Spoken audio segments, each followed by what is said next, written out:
প্রিয় শিক্ষার্থীরা, সিরাজগঞ্জ সরকারি কলেজের ব্যবস্থাপনা ও মার্কেটিং বিভাগের অনার্স প্রথম বর্ষের ছাত্রছাত্রীরা কেমন আছো তোমরা? আল্লাহ তাআলার অশেষ মেহেরবানিতে নিশ্চয়ই ভালো আছো। তো আজকে অনলাইন ক্লাসে তোমাদেরকে স্বাগত। আমরা অনার্স প্রথম বর্ষের ব্যবস্থাপনা নীতিমালা কোর্সের কয়েকটি ক্লাস ইতিমধ্যে নেওয়া হয়েছে। গত ক্লাসে আমরা নতুন একটা চ্যাপ্টার ধরেছি, সিদ্ধান্ত গ্রহণ। তো সিদ্ধান্ত গ্রহণের যে আলোচনা হইতেছিল, কতগুলো জিনিস আলোচনা হয়েছে, যেমন সিদ্ধান্ত গ্রহণ বলতে কী বোঝায়, তারপরে উদ্দেশ্য, গুরুত্ব, এইসব জিনিসগুলি আমাদের আলোচনায় এসেছে, আলোচনা শেষ করেছি। তো আশা করি তোমরা বাসায় সেগুলি দেখেছো এবং বইয়ের সাথে মিলিয়ে এসে পড়ার চেষ্টা করেছো। তো আজকে আমরা সিদ্ধান্ত গ্রহণের সবচেয়ে গুরুত্বপূর্ণ যে প্রশ্ন, যে এই চ্যাপ্টারের সবচেয়ে গুরুত্বপূর্ণ ইম্পর্টেন্ট যে কোশ্চেন টপিক, সেটা নিয়ে আলোচনা করব। সিদ্ধান্ত গ্রহণ প্রক্রিয়া, সিদ্ধান্ত গ্রহণের প্রসেস, ডিসিশন মেকিং প্রসেসটা কী, পদক্ষেপটা কী, এটা আলোচনার বিষয়। এটা পরীক্ষায়ও থাকে, প্রশ্নটা ইম্পর্টেন্ট। আমি তো সিদ্ধান্ত গ্রহণের ডেফিনেশনটা আবার একটু রিভিউ করি, যে সিদ্ধান্ত গ্রহণটা আমরা তখনই নেই যখন আমাদের প্রতিষ্ঠানে দৈনন্দিন কোনো কার্য পরিচালনার ক্ষেত্রে আমরা সমস্যার সম্মুখীন পড়ি, সমস্যায় পড়ে যাই। উদ্দেশ্য বাস্তবায়নের জন্য আমরা অবশ্যই কাজ করি, পরিকল্পনা করি, সবই ঠিক আছে। পরিকল্পনা বাস্তবায়ন যখন করতে যাই, তখন আমরা দৈনন্দিন যত কাজগুলি আছে সেখানে আমরা বিভিন্ন প্রবলেমে পড়ে যাই, সমস্যায় পড়ে যাই। তো সেই সমস্যাগুলি তাৎক্ষণিকভাবে সমাধান করা, এই জন্যই আসলে সিদ্ধান্ত গ্রহণের বিষয়টা চলে আসে। ব্যবস্থাপকগণ এই সিদ্ধান্ত গ্রহণটা ওই সময় একটা নির্দিষ্ট সমস্যাকে সামনে রেখে করে থাকে। যদি সেই সিদ্ধান্ত গ্রহণটা যৌক্তিক না হয়, বাস্তবমুখী না হয়, এবং ফলপ্রসূ না হয়, তাহলে প্রতিষ্ঠান অনেক ক্ষতির সম্মুখীন হয়। এটার সাথে সাথে পরিকল্পনাও ভেস্তে যেতে পারে। একটা ছোট সিদ্ধান্ত ভুলের কারণে পুরো পরিকল্পনাটা ভেস্তে যেতে পারে। অনেক বড় বড় প্রজেক্ট সামান্য ভুলের কারণে প্রজেক্টের ফলপ্রসূতা নষ্ট হয়ে যায়, শত শত কোটি টাকার লস হয়ে যায় রাষ্ট্রীয়ভাবে যদি আমরা দেখি। তো আমাদের প্রতিষ্ঠানের ক্ষেত্রেও একই রকম। এই জন্য সিদ্ধান্ত গ্রহণটা খুব অত্যাবশ্যক। অবশ্যই খুব মেধা, দূরদর্শিতা, প্রজ্ঞার সাথে সেই সিদ্ধান্ত গ্রহণটা নিতে হয়। তো গুরুত্বর মধ্যে আমরা এগুলি বুঝেছি যে কেন সিদ্ধান্ত গ্রহণটা নিতে হবে, সেটার গুরুত্বটা কী। তো আজকে এই যে সিদ্ধান্ত গ্রহণ যে নিব, সেটার প্রসেসটা কী, প্রক্রিয়াটা কী, পদ্ধতিটা কী, এটা নিয়ে আজকে আমরা আলোচনা করব। তো সিদ্ধান্ত গ্রহণের পদক্ষেপ বা প্রক্রিয়াসমূহ, তো আমরা এখানে 10টা পয়েন্টকে রাইট ডাউন করেছি। এই 10টা পয়েন্ট তোমরা খাতায় লিখে নিও। যে টপিক্সটা যখন পড়ানো হয়, সেই টপিক্সটা যদি সাথে সাথে বইয়ের সাথে মিলিয়ে পড়ো, তাহলে ওইটা আয়ত্তে চলে আসবে। আমি ক্লাসেও বরাবর বলেছি যে কোনো প্রশ্ন মুখস্থ করা নয়, বোঝা নয়, সেটা তোমার আয়ত্তে নিয়ে আসা। আয়ত্তে মানে কি, আমরা যখন পেপার পত্রিকা পড়ি সেটা কিন্তু মুখস্থ করি না, কিন্তু একটা পত্রিকা পড়ার, একটা নিউজ পড়ার পরে আমরা আরেকজনকে বলতে পারি যে এই ঘটনাটা এই ঘটেছে, এই বেসিক জিনিসটা বলা যায়। একটা মোটামুটি এটা নলেজে নিয়ে আসা, আয়ত্তে নিয়ে আসা। তো এই প্রশ্নগুলি এখন তোমরা মোটামুটি এরকম আয়ত্তে নেবে যে এই জিনিসটা যেন কোনো এক সময় আসলে আমি যেন একদম আমার কাছে একদম নতুন মনে না হয়, আমি কয়েকবার পড়বো, দেখবো, মিলাবো, তো আমার মাথায় চলে আসবে। এরপরে 10টা পয়েন্ট আছে, এই 10টা পয়েন্ট হয়তো ধারাবাহিকতা আমি ভুলে যাব, কোনটার পর কোনটা, এটা হয়তো মনে থাকবে না, পরীক্ষা যখন আরও দেরি হবে। তো তখন হবে কি, পরীক্ষার আগে একটা শর্ট প্রিপারেশনের মাধ্যমে আবার সেটা আমি পুরো আমার মেমোরাইজিংয়ে নিয়ে আসতে পারবো। তো এটাই হলো যে আয়ত্তে আনা। আমি ক্লাসেও বারবার এই কথাটাই বলি যে কোনো প্রশ্ন যখন তোমরা ভালো মতো আয়ত্তে আনতে পারবা প্রাথমিকভাবে, তখন সেটা পরবর্তীতে মেমোরাইজ করাও সহজ হয়ে যায়। আর অনার্স লেভেলে তো মেমোরাইজ করার মেধাও থাকবে না, মেমোরাইজ করাটা উচিতও নয়, আসলে বুঝে শুনে পড়তে হবে। এই জন্য তুমি যত পয়েন্টগুলি লিখবা, তত তোমার ভিতরে সেটা আয়ত্তে আসবে, মনের মধ্যে থাকবে বেশি। তো এই যে 10টা পয়েন্ট আছে, বইয়ের ভিতরেও পয়েন্টগুলি থাকতে পারে, একাধিক বইতে এক এক রকম হয়তো পয়েন্টগুলি বিভিন্নভাবে আছে। তো এখানে যে 10টা পয়েন্ট আছে, এই 10টা পয়েন্ট তোমরা লিখো খাতায়, লিখলে তারপরে বইয়ের সাথে মিলিয়ে, তারপরে যদি তুমি কয়েকবার পড়ো, দেখো, তাহলে আর এই কথাগুলি যদি শোনো, ভিডিওটা যদি দেখো, শোনো, তাহলে ক্লাসটা শুনলে পরে তোমার আয়ত্তে চলে যাবে প্রশ্নটা। এবং এই প্রশ্নটা এই চ্যাপ্টারের সবচেয়ে গুরুত্বপূর্ণ প্রশ্ন। তাহলে এখানে 10টা পয়েন্ট কী কী? সমস্যা চিহ্নিতকরণ ও শ্রেণীবিন্যাসকরণ। আমি সিদ্ধান্ত নিব কেন? একটা সমস্যাকে সামনে রেখে সিদ্ধান্ত নেব, সমস্যাটা সমাধানের জন্য সিদ্ধান্ত নেব। এই জন্য প্রথম পদক্ষেপ হলো সমস্যা চিহ্নিতকরণ ও শ্রেণীবিন্যাসকরণ। আমি পয়েন্টগুলো আগে পড়ি, পরে ব্যাখ্যায় যাচ্ছি। 2 নম্বরটা হলো সমস্যার সংজ্ঞায়ন। 3 নম্বর অগ্রাধিকার নির্ধারণ, সমস্যার অগ্রাধিকার, এটা অগ্রাধিকার বলতে সমস্যার অগ্রাধিকার নির্ধারণ। আদর্শ মান নির্ধারণ, যে আমি যে সমস্যাটা সমাধান করব সমাধানের আদর্শ মান নির্ধারণ বা একটা মাপকাঠি নির্ধারণ করা। তারপরে তথ্য উপাত্ত সংগ্রহ, বিকল্পসমূহ উদ্ভাবন, বিকল্পসমূহের মূল্যায়ন। এই মূল্যায়নটা হবে আদর্শ মানের সাথে মিল রেখে। কাম্য বিকল্প নির্বাচন। তারপরে 9 নম্বরটা সিদ্ধান্ত বাস্তবায়ন, 10 নম্বরটা পর্যবেক্ষণ ও ফলাবর্তন। এই হলো আমাদের 10টা পয়েন্ট। এই কাজগুলি ধারাবাহিকভাবে করতে হয়। পদক্ষেপ বললে আমরা সেটা স্টেপ বাই স্টেপ আগে পিছে করা যাবে না, এটা সিরিয়ালি এভাবেই বলতে হবে। পদক্ষেপ যদি আমরা বলি, প্রক্রিয়া মানে একটা ধারাবাহিক, প্রথম থেকে শুরু হবে আবার শেষ হবে, মাঝখানে কোনোটার মানে আগে পিছে করা যাবে না। এটাই হলো এই প্রশ্নের সবচেয়ে একটা মানে জটিল জিনিস, যে এই প্রশ্নটা মুখস্থ করতে হলে এভাবে পয়েন্টগুলি এই সিরিয়ালি বলতে হবে পরীক্ষায়। আগে পিছে করলে প্রশ্নের উত্তরটা মানসম্মত হবে না। তো এটাই অন্তত মনে রেখে পড়তে হবে আর কি। তো ঠিক আছে, তো 10টা পয়েন্ট বলা হলো। তো এখন প্রথম পয়েন্ট যেটা সমস্যা চিহ্নিতকরণ ও শ্রেণীবিন্যাসকরণ। তো আমাদের যে বিকল্পগুলি আছে, তো বিকল্পগুলি থেকে আমি প্রথমে কি করব, প্রতিষ্ঠানের অনেকগুলি যে সমস্যা আছে সমস্যাগুলিকে চিহ্নিত করব, যে আমার আসলে প্রকৃত সমস্যা কোনটা সেটাকে আইডেন্টিফাই করা। তো একই সাথে অনেকগুলি প্রবলেম থাকতে পারে, অনেকগুলি সমস্যা থাকতে পারে, সেই সমস্যা সবগুলিকে চিহ্নিত করেন এবং সেগুলিকে ক্লাসিফিকেশন করেন, বিভিন্ন শ্রেণীবিন্যাস করেন। যেমন কিছু সমস্যা আছে যে একবারই হবে আর হবে না, এককালীন সমস্যা। আবার কিছু সমস্যা আছে অনুপনিক, বারবারই সমস্যাটা ঘটতে পারে, এরকম। তো এইভাবে এই ক্লাসিফিকেশন অনুযায়ী সমস্যাগুলিকে আমরা চিহ্নিত করব। আচ্ছা, তারপরে এইটা হলো সমস্যা চিহ্নিতকরণ। সমস্যা চিহ্নিত করা, সমস্যাটাকে ফাইন্ড আউট করা, এটাই হলো সমাধানের অর্ধেক বলা হয়। সমস্যা চিহ্নিত, আমি যদি প্রপারলি সমস্যাটা চিহ্নিত করতে পারি, একটা ডাক্তার যখন তার রোগীর রোগটা প্রপারলি ডায়াগনোসিস করতে পারে যে আসলে তার রোগটা কোন জায়গায়, তাহলে কিন্তু সে সহজেই মেডিকেশন করার মাধ্যমে তাকে সহজেই সুস্থ করতে পারলো। আর যদি রোগটা ধরতেই না পারলো, চিহ্নিত করতে না পারলো, তাহলে তো অ্যালোপ্যাথারি অনুমানের উপর ওষুধ প্রয়োগ করবে, রোগ সারতেও পারে নাও সারতে পারে।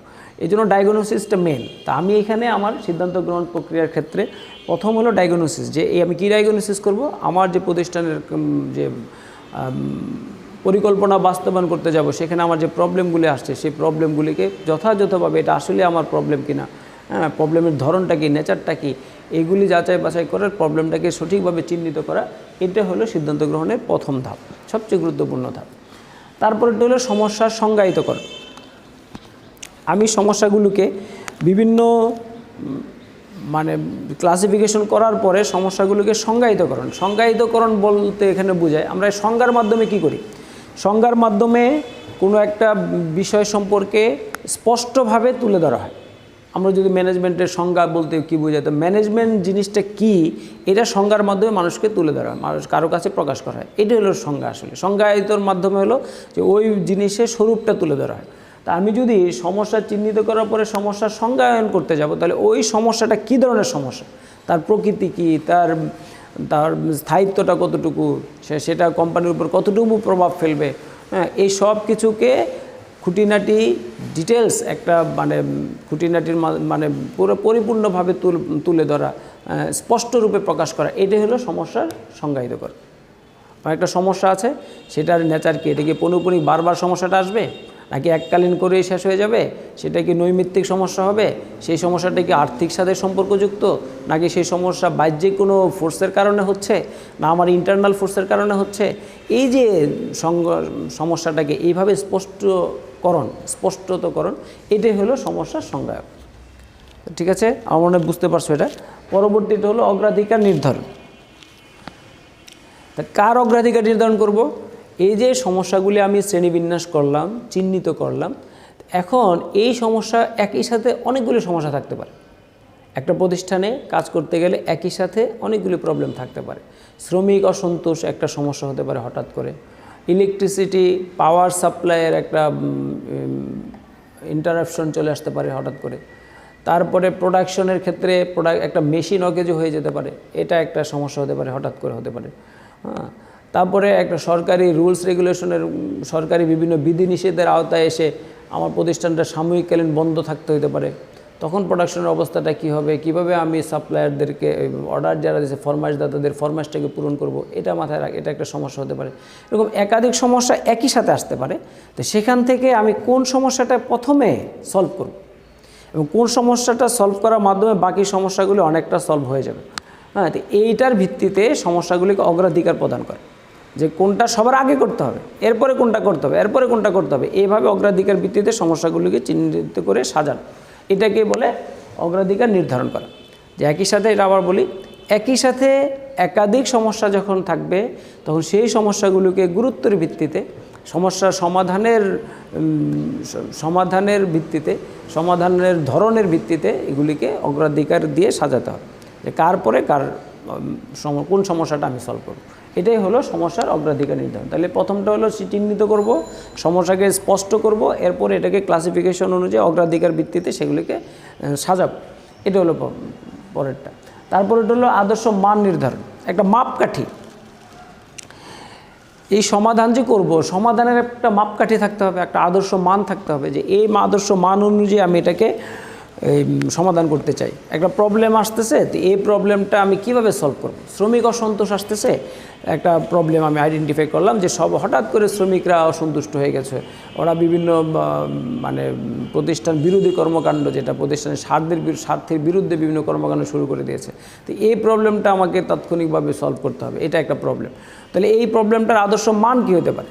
আদর্শ মান যেটাই নির্ধারণ করি না কেন, সবসময় প্রতিষ্ঠানের ওই জিনিসটাই খেয়াল রাখবো, যে সমস্যা সমাধান করতে গিয়ে যে খরচ হবে, সমস্যার সমাধানের পরে রেজাল্ট আসবে, সেটা থেকে যদি খরচের পরিমাণ বেড়ে যায়, ব্যয় বেশি হয়, তাহলে তো সেটা আদর্শ হলো না।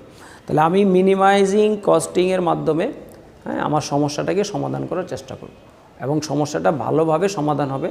উভয় পক্ষ, যেমন শ্রমিক অসন্তুষ্ট থাকলে শ্রমিকরাও খুশি হলো, আমার প্রতিষ্ঠানের শ্রমিকদের খুশি করতে গেলে তাদের দাবি দেওয়া এত বেশি হলে, যেটা কিনা আমার সলভ করতে গেলে পরে আমার প্রতিষ্ঠানে অনেক বেশি টাকার অঙ্ক ব্যয় করতে হবে, সেখানে এটা ক্ষতির সম্মুখীন হয়ে যাবে, সেদিকেও আবার যেন না হয় সেটাও খেয়াল রাখতে হবে। তাহলে আমি এমন একটা আদর্শ মান নির্ধারণ করব, সেই ক্ষেত্রে আমার আশেপাশে যে প্রতিষ্ঠানগুলি আছে সেখানে এই ক্ষেত্রে কী ডিসিশন নিয়েছে, কোনো স্বনামধন্য প্রতিষ্ঠান কী ডিসিশন নিয়েছে, বা আমার প্রতিষ্ঠানে পূর্বে যদি এই ঘটনাটা আগেও ঘটে থাকে, সেই ক্ষেত্রে আমি কী ডিসিশন নিয়ে কী রেজাল্ট পেয়েছি, তো সেখান থেকে একটা মান আমি নির্ধারণ করতে পারি। সেই মানের সাথে বর্তমান যে প্রবলেমগুলো আছে সেগুলিকে আমি সলভ করার চেষ্টা করব। তাহলে এটা হলো একটা আদর্শ মান, যে আমি এই মানটা নির্ধারণ করব। তো মানটা কীভাবে নির্ধারিত হবে? অতীত অভিজ্ঞতা এবং আশেপাশে যে সমধর্মী বা সমজাতীয় যে প্রতিষ্ঠানগুলি আছে তাদের ক্ষেত্রে, এই সমজাতীয় সমস্যার ক্ষেত্রে কী ধরনের ওরা ডিসিশন নিয়েছে এবং সেটার রেজাল্ট ওরা কতটুকু ভালো পেয়েছে, সেটার ভিত্তিতে আমরা প্রতিষ্ঠানে যে আদর্শ মানটা নির্ধারণ করব সমস্যা সমাধানের ক্ষেত্রে। ঠিক আছে? তো পরের পয়েন্টটা যেটা, তথ্য ও উপাত্ত সংগ্রহ।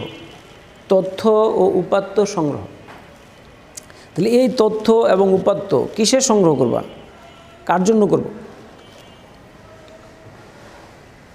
এই সমস্যা সমাধানের জন্য প্রাসঙ্গিক যতগুলি তথ্য লাগবে, উপাত্ত লাগবে, সেগুলিকে সংগ্রহ করতে হবে। আমি অন্ধকারে ডিসিশন নিলে, কোনো তথ্য পর্যালোচনা ছাড়া যদি ডিসিশন নেই, কোনো জরিপ ছাড়া যদি ডিসিশন নেই, তাহলে সেই ডিসিশন, সেই সিদ্ধান্ত গ্রহণ ফলপ্রসূ হবে এবং সেটা প্রতিষ্ঠানের জন্য সুফল বয়ে আনবে। এই জন্য প্রবলেমকে মাথায় রেখে আমাকে তথ্য সংগ্রহ করতে হবে। যে শ্রমিক অসন্তোষ নিয়ে বলি, যেহেতু একটা উদাহরণ দেওয়া হলো, যে শ্রমিক অসন্তোষ হলো, তো সেখানে আমি কী তথ্য সংগ্রহ করব?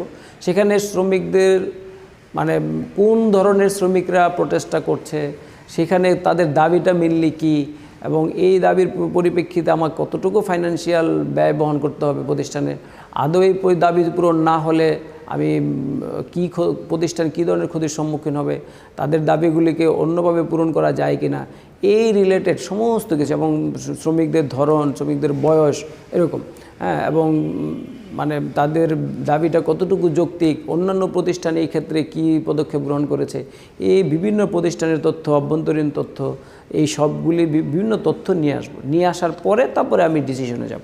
তাহলে এটা হলো একটা বড় গুরুত্বপূর্ণ ধাপ, যে তথ্য এবং উপাত্ত সংগ্রহ করে। এরপরের পয়েন্টটা হলো বিকল্পসমূহ উদ্ভাবন।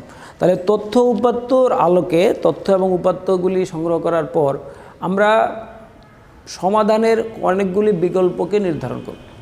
একাধিক বিকল্প থাকতে পারে, বিভিন্ন বিকল্পকে আমরা গ্রহণ করব। যেমন যদি প্রতিষ্ঠানের প্রোডাকশন, একটা মেশিন নষ্ট হয়ে গেছে, এখন সেই মেশিনটা নষ্ট হওয়ার কারণে প্রোডাকশন বন্ধ আছে, প্রতিষ্ঠান অনেক ক্ষতির সম্মুখীন হবে। এখন তৎক্ষণাৎ মেশিনটাকে ঠিক করে এই প্রোডাকশনকে আবার সচল রাখা, আবার ধারাবাহিকতা বজায় রাখার জন্য আমাকে কাজ করতে হবে। তাহলে আমার সমস্যা হলো একটা মেশিনারি ডিস্টার্বের কারণে আমার প্রতিষ্ঠানের প্রোডাকশন বন্ধ, এটা একটা প্রবলেম। এখন আমার মেশিনটাকে রানিং করে সচল করে তাহলে আমাকে কী করতে হবে, প্রোডাকশনটাকে আবার ধারাবাহিকতা বজায় রাখতে হবে। এটা হলো আমার প্রত্যাশা। তাহলে এখন সেই ক্ষেত্রে আমি কি করব, বিকল্প কী কী হতে পারে যে মেশিনটা তাৎক্ষণিকভাবে যারা ঠিক করে সেক্ষেত্রে মেরামত করার ব্যবস্থা করা, একটা অল্টারনেট একটা হতে পারে। আবার হতে পারে মেশিনটা অনেক দিন পুরনো হয়ে গেছে, এটাতে ঠিক করলে আবারও নষ্ট হয়ে যেতে পারে, তাহলে নতুন একটা মেশিনকে রিপ্লেস করা সেখানে, এটা একটা হতে পারে। অথবা এই মেশিনটা কয়েকদিনের জন্য অন্য কোনো প্রতিষ্ঠান থেকে ভাড়া এনে আমি মেশিনটাকে দিয়ে আপাতকালীন কতদিন চালানোর পরে সময় সুযোগ মতো আর একটা নতুন মেশিন কেনা যেতে পারে। এরকম একাধিক বিকল্প সেখানে আমার সামনে চলে আসতে পারে। তাহলে এই বিকল্পগুলি আমি মাথায় রেখে আগাবো। তাহলে এই যে সমস্যার সাথে বিকল্পটা সমস্যা রিলেটেড, আমাদের সমস্যাটা থাকবে, সেই সমস্যা রিলেটেড হবে বিকল্পগুলি। শ্রমিক অসন্তুষ্ট যদি হয় তো সেক্ষেত্রে কী করা যাবে, সেখানে শ্রমিকদের অসন্তুষ্টির ক্ষেত্রে বিকল্প কী, যে তাদেরকে আপাতত আশ্বাস দিয়ে রাখা, একটা নির্দিষ্ট সময় পরে ওদের দাবিটা পূরণ করা হবে, এটা একটা অল্টারনেটিভ হতে পারে। অথবা তারা যে দাবি করেছে তার 20% বা প্রতিষ্ঠানের সামর্থ্য বিবেচনা করে একটা আংশিক দাবি পূরণ করা গিয়ে তাদের দাবির অসন্তুষ্ট আপাতত দূর করা যেতে পারে। অথবা প্রতিষ্ঠানের কিছু শ্রমিক নেতা বা শ্রমিকদেরকে ম্যানেজ করে আন্দোলনকে দামাচাপা দেওয়া যেতে পারে, এটা একটা হতে পারে। আবার এটা হতে পারে যে শ্রমিকদের ছাঁটাই করা যেতে পারে, যেসব শ্রমিকরা হয়তো বিভিন্ন দাবি দেওয়ার সময় বিভিন্ন সময় ডিস্টার্ব করতেছে, সেখানে তাদেরকে প্রতিষ্ঠান থেকে বের করে দেওয়া, ছাঁটাই করা, এটা একটা হতে পারে। হ্যাঁ, অথবা প্রতিষ্ঠানের এই শ্রমিকদের অসন্তুষ্টি দূর করার জন্য আমি নিজে কোম্পানি বন্ধ করে দিতে পারি, লে অফে যেতে পারি, হ্যাঁ, তালাবদ্ধ করে দিতে পারি প্রতিষ্ঠান, যে আপাতত প্রতিষ্ঠান বন্ধ থাকবে। এরকম একাধিক হতে পারে। পাওয়ার সাপ্লাই একটা সমস্যা হতে পারে, পাওয়ার সাপ্লাই হঠাৎ করে ইলেকট্রিসিটি বা পাওয়ার সাপ্লাই বন্ধ হয়ে গেছে, সেক্ষেত্রে বিকল্প কী হতে পারে, জেনারেটর হতে পারে। হ্যাঁ, তারপরে প্রোডাকশন কতদিন অফ রাখা যেতে পারে। হ্যাঁ, এরকম বিভিন্ন রকম প্রবলেমের জন্য বিভিন্ন রকম বিকল্পকে আমি সামনে রেখে প্রবলেমকে সলভ করার চেষ্টা করতে পারি। এই জন্য এখানে এই ধাপে হলো যে আমি বিকল্পসমূহকে নির্ধারণ করে রাখবো যে আমার এই অল্টারনেটিভগুলি আছে। আমি যদি কোনো বিকল্প নির্ধারণ করতে না পারি তাহলে কী হবে, একটা জিনিস আমি একটা বিকল্প মাথায় রেখে আমি সলভ করার চেষ্টা করলাম, যে না পুরাতন মেশিনটা নষ্ট হয়ে গেছে, একটা নতুন মেশিন কিনে এনে এই প্রবলেমকে সলভ করব। তাহলে নতুন মেশিন কেনার ক্ষেত্রে আমার যে ব্যয়ভার বহন করতে হবে, দেখা যাবে যে এটা প্রতিষ্ঠানের জন্য ভালো হয়নি। হ্যাঁ, যে মনে হবে যে এটা নতুন না হলে এটাকে মেরামত করলে তো আরও বেশি দিন চালানো যেত, আরও বেশি বেনিফিশিয়াল হতো। এই জন্য একটা দিক নির্দিষ্ট একটা সমাধানের উপায়ের উপর আমরা কাজ না করে একাধিক বিকল্পগুলিকে আমরা নির্ধারণ করে রাখব। তো নির্ধারণ করার পরে আমরা সেখান থেকে প্রবলেম সলভ করার চেষ্টা করব। তাহলে এই ধাপে এসে আমরা কী করব, বিকল্পসমূহকে উদ্ভাবন করব, একাধিক বিকল্প আমরা উদ্ভাবন করে রাখবো। তারপরে বিকল্পসমূহের মূল্যায়ন করা। এখন যে বিকল্পগুলি আমরা উদ্ভাবন করলাম, আইডেন্টিফাই করলাম, এই অল্টারনেটিভগুলি আমরা সেট করলাম, একাধিক অল্টারনেটিভ হতে পারে, তো সেখানে কি মূল্যায়ন করব কিসের ভিত্তিতে? মূল্যায়ন করব হলো যে এটা মূল্যায়ন করব আমি যে আদর্শ মান ছিল, স্ট্যান্ডার্ড ছিল আগে আমার, সেই আদর্শ মানের সাথে সঙ্গতি রেখে আমি এটাকে মূল্যায়ন করব। তাহলে এক এক বিকল্পের জন্য এক এক রকম মূল্যায়ন হতে পারে। সেখানে আর্থিক মানদণ্ড হতে পারে, সময়ের সাথে সম্পর্কিত হতে পারে, কোন বিকল্পটা গ্রহণ করলে দ্রুততার সাথে সমস্যা হবে, কোনটা বিকল্প হলে একটু লেন্দি হবে, কোনটা হলে কম খরচ হবে, কোনটা হলে বেশি খরচ হবে, কোনটা হলে সমস্যার দ্রুত সমাধান হবে, এরকম বিভিন্ন রকম অল্টারনেটিভ চলে আসতে পারে। তাহলে এটাই হলো যে বিকল্পসমূহের মূল্যায়ন করা, সেগুলিকে মূল্যায়ন করবো আদর্শ মানের সাথে রেখে। কাম্য বিকল্প নির্ধারণ, তারপরে হলো কাম্য বিকল্প। এই যে বিকল্পগুলি আমরা সেট করলাম, সেখানে বিকল্পসমূহের মূল্যায়নের ভিত্তিতে যেটাকে আমার জন্য সবচেয়ে অপটিমাম মনে হবে, যে মিনিমাইজিং কস্ট, সবচেয়ে কম খরচে সবচেয়ে ফ্রুটফুলিভাবে সাকসেসফুলিভাবে সমস্যাটার সমাধান করা যাবে, এইটাই হলো আমার কাম্য বিকল্প নির্ধারণ, সেইটা বিবেচনা করে আমি একটা বিকল্পকে নিয়ে কাজ করব। এটাই হলো কাম্য বিকল্প নির্ধারণ করা। তারপরটা হলো সিদ্ধান্ত বাস্তবায়ন। আর আমি বিকল্প নির্ধারণ করলাম, এবার হলো বিকল্পকে বাস্তবায়ন করব। বাস্তবায়নে যখন আমি নামবো, যে সেখানে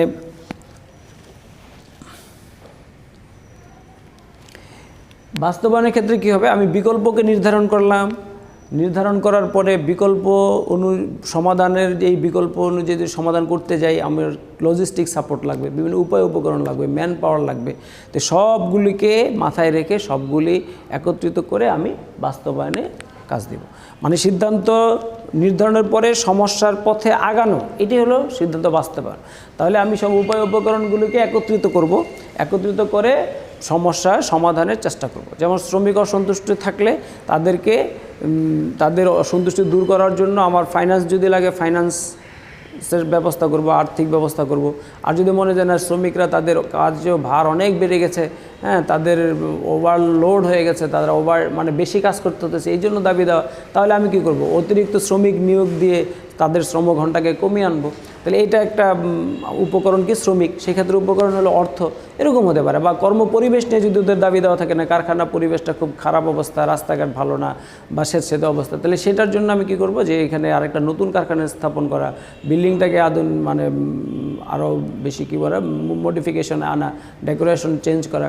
তো এরকম একাধিক জিনিস উপকরণ সামনে রেখে আমি সেগুলিকে বাস্তবায়নের চেষ্টা করি। পরেরটা হলো পর্যবেক্ষণ এবং ফলাবর্তন।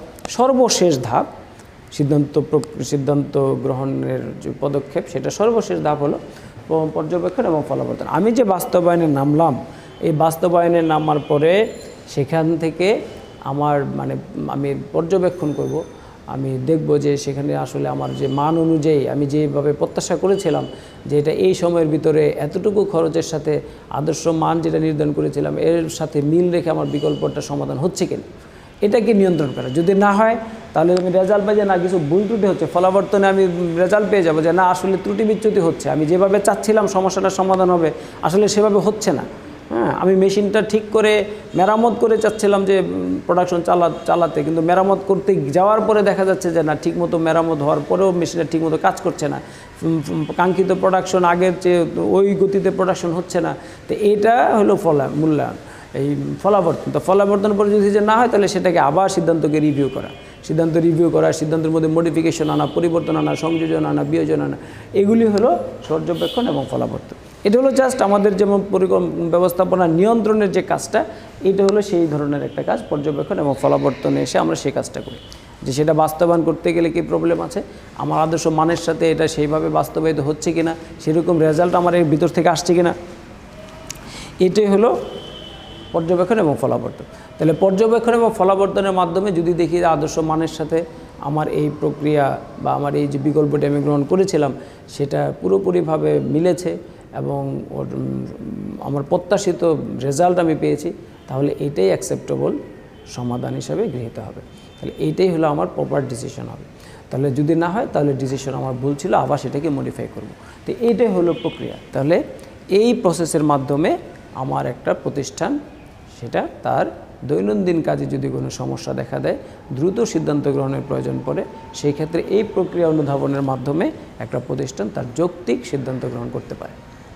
তো প্রিয় শিক্ষার্থীরা, তো আশা করি যে তোমরা মোটামুটি সিদ্ধান্ত গ্রহণ প্রক্রিয়াটা বুঝেছ।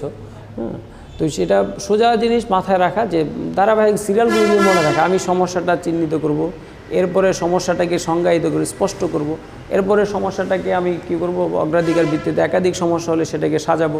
তারপরে হলো যে একটা মান নির্ধারণ করব, যে এই সমস্যাটা আমি সমাধান করতে আমার যে স্ট্যান্ডার্ড কী আছে সেটা নির্ধারণ করব।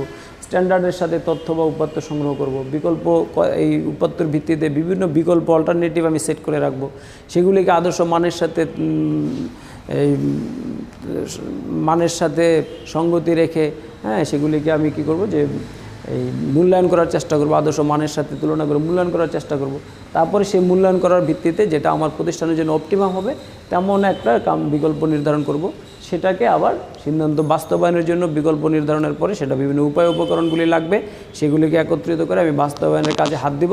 ফাইনালি গিয়ে পর্যবেক্ষণ এবং ফলাবর্তনে গিয়ে দেখব যে আমার সিদ্ধান্তটা আসলে প্রত্যাশা অনুযায়ী বাস্তবায়িত হচ্ছে কিনা, না হলে সেটাকে আবার বিয়োজন সংযোজন করার মাধ্যমে আবার সিদ্ধান্তের মধ্যে মডিফিকেশন নিয়ে আসবো। এই হলো সিদ্ধান্ত প্রক্রিয়া। তো ঠিক আছে, আজকে একটা টপিক্সে থাকলো, এটা খুব গুরুত্বপূর্ণ টপিক্স, এটা তোমরা আয়ত্তে আনার চেষ্টা করবো। পরবর্তীতে আমরা সিদ্ধান্ত গ্রহণের বিবেচ্য বিষয়ে আরও দু একটা জিনিস আছে, তাহলে এই চ্যাপ্টারটা শেষ হবে। তো সামনের ক্লাস দেখার আমন্ত্রণ জানিয়ে আজকে এই পর্যন্তই। ধন্যবাদ সবাইকে। আসসালামু আলাইকুম।